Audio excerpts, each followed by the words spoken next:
నీకు లాభమా నష్టమా అని నీకే తెలుస్తుందిగా. పోనీ నష్టమైన ఆలోచనలు వస్తాయి నీకు ఈ వయసులో.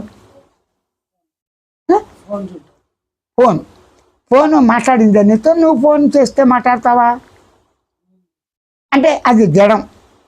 ఫోన్ వచ్చి నేను ఫోన్ని ఈ స్విచ్ నొక్కు ఆ స్విచ్ నొక్కు అంతగా.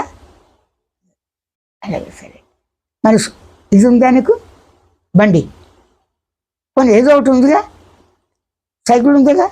ఆ సైకిల్ నువ్వు రమ్మన్నావా పొమ్మన్నావా, నీకు వాహనమా, నువ్వు నడిపేవాడివి. సైకిల్ వచ్చి నిన్ను నెత్తి కూర్చొని నిన్ను నడపదుగా. అలాగే ఈ శరీరం నడిపేది ఎవరు, నేను అండు.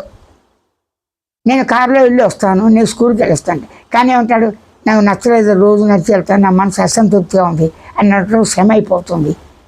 దగ్గరగా చూసుకోన్నప్పుడు మనసు అయింది అంటే నేనుకి ఎన్ని పేర్లునే, మనసు, అహంకారం, నేను, నాది, శరీరము, నేను అందంగా ఉన్నాను, నేను అందంగా లేదు, నేను నిద్రపోయాను, అన్నీ నువ్వేగా.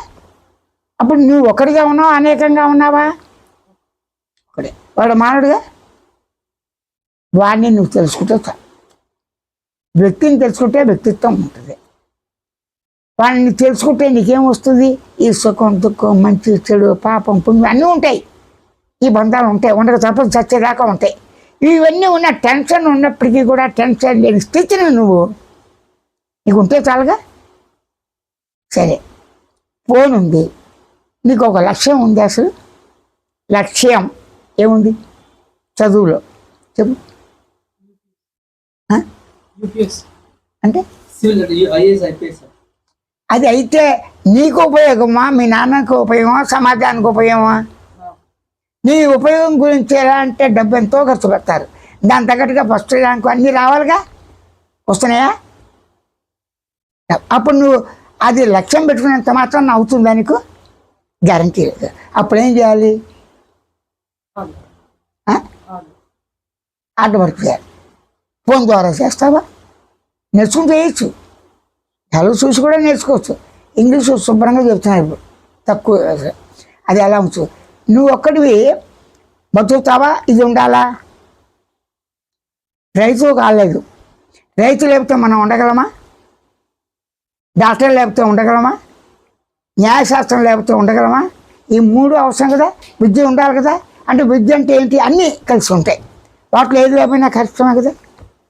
కాబట్టి నీకు ఏదైనా నువ్వు చదువుకో, పర్ఫెక్ట్గా నీకు తృప్తి కలగాలి.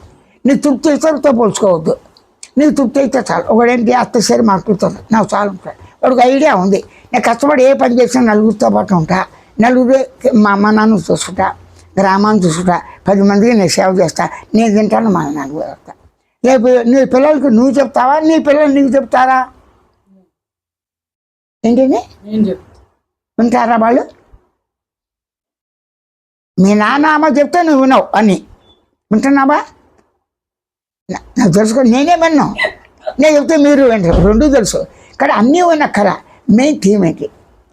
కరెక్ట్గా ఇప్పుడు 15 ఏళ్ళు, ఇంకొక 5-6 ఏళ్ళు కష్టపడితే నువ్వు సాధిస్తావు ఏదో ఒకటి.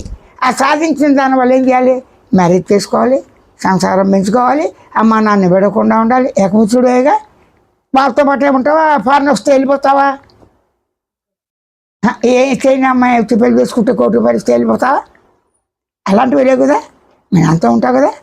కాబట్టి నీ ఆశయం ఏదైనా వేసుకో, బ్లెస్సింగ్స్ ఇస్తా. సరే, ఇప్పుడు టెన్షన్ ఉందా నీకు? ఇప్పుడు